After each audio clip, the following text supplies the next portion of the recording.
أستاذ ياسر الطوبجي، عايز اعرف رايك ايه في الدوره السنه دي؟ الدورة عظيمة اهي البداية الجواب بيبان من عنوانه زي ما بيقولوا. مهرجان جميل وشيك جدا، وانا سعيد جدا بالاحتفالية الجميلة اللي معمولة ديت من اول دخولنا اهو.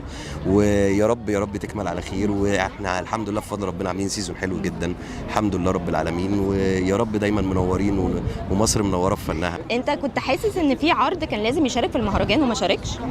والله في يعني انا يعني في عروض لطيفه جدا جاي. بيت روز ده انا سامع عنه سامع حلو جدا. يعني يمكن ده العرض اللي كان ممكن يعني كان يبقى متواجد مع في المهرجان. قول لي حاجه ما حدش يعرفها عنك خالص. ايه حاجه ايه؟ حاجه عنك انت، عن شخصيتك انت. مالها خير؟ حاجه بقى ما حدش يعرفها خالص عنك. انا يعني انا زملكاوي. انا بحب الزمالك جدا، وان شاء الله ربنا يكرمنا يعني ان شاء الله الفتره اللي جايه. ايه اخبارك الجديده؟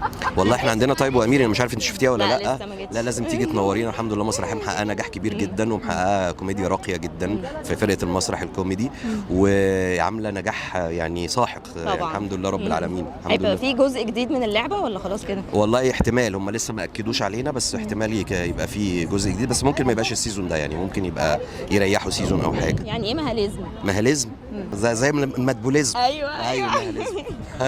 ميرسي لحضرتك ميرسي يا بقى جدا. ثانك يو ربنا يخليك. ميرسي جدا.